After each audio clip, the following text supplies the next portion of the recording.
ఏపీలో మనకి చూసుకున్నట్టయితే జగన్ గారు అయితే పాదయాత్ర 2 మొదలు పెట్టబోతున్నారు. మరి దాని వల్ల ఉపయోగాలు ఏమన్నా ఉన్నాయా? మరి మార్పులు చెందే అవకాశాలు అయితే ఉన్నాయా మరి ప్రజలు? చాలా ఉన్నాను మార్పులండి. ఎటువంటి మార్పులు జరుగుతాయి? ఏదైనా సరే అండి జగన్ జగన్ జగన్ లెక్క అసలు ఎవరి దగ్గర రాదు. అసలు జగన్ లెక్కే వేరు. వీళ్ళు ముగ్గురు ఒకటైనా సరే జగన్ లెక్క రాదు. జగన్ ఉండేటప్పుడు మాకు ఇప్పుడు మాది కాకినాడ అతను పాండిచేరి యానం పక్కన పల్లెపాలెం మాది. అయితే మాకు ఇలాగా చేను మీద డబ్బులు రావడం అన్ని విధాలుగా అట్లా వచ్చి మొత్తం ఇప్పుడు అన్ని బంద్ అసలు ఏమి లేదు.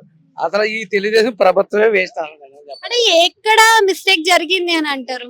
రైతు మిత్ర చేస్తానన్నారు, అది లేదు. ఆరోగ్యశ్రీ ఉన్నారు, ఆరోగ్యశ్రీ తీసేశారు. ఇప్పుడు ఆరోగ్యశ్రీ మీద ఆపరేషన్ అయినా దేనికైనా సరే ఎట్లా చేస్తారండి మరి? ఇప్పుడు అట్లాగా కూడా లేదు. ఇప్పుడు ఆరోగ్యశ్రీ అసలు కాకినాడ ధర్మ హాస్పిటల్లో జగన్ ప్రభుత్వం ఉండేటప్పుడు ఎట్లా అంత ఫింగర్మెంట్ ఉండేది. డాక్టర్ టైంకి వచ్చి టైంకి వెళ్ళేవారు. ఇప్పుడు అసలు పట్టించుకుని నాదుడే లేదు. ఒక 100 రూపీస్ టాబ్లెట్లు ఉన్నాయనుకో 100 రూపీస్ టాబ్లెట్లు ఇచ్చేవారు వాళ్ళు. ఇప్పుడు 50 రూపాయల టాబ్లెట్లు ఇచ్చి 50 రూపాయలు మళ్ళీ బయట కొనుక్కోమంటున్నారు. ఇదే ప్రాబ్లం. పట్టు కాకినాడ ధర్మ హాస్పిటల్కి వెళ్ళి చూడండి, మీకే తెలుస్తుంది. వాళ్ళు ఆ టైంకి రావటం లేదు. టైం ఎప్పుడు పడితే అప్పుడు రావాలి, ఎప్పుడు పడితే అప్పుడు వస్తున్నారు. ఇప్పుడు అంతా సైన్ చట్టం పెట్టారు.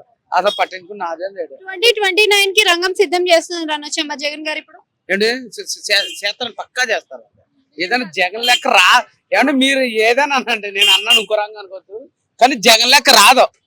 మళ్ళీ నేను నెక్స్ట్ ఇయర్ మళ్ళీ రావాల్సింది కూడా జగన్. మా ఇంటి దగ్గర ఒకే ఒక ఫోటో ఉంటుంది, జై జనం, జనమే జగన్, జగనే జనం అన్నట్టుగా ఉండదు. మేము కూడా జగన్ పార్టీ ఇవ్వాలి.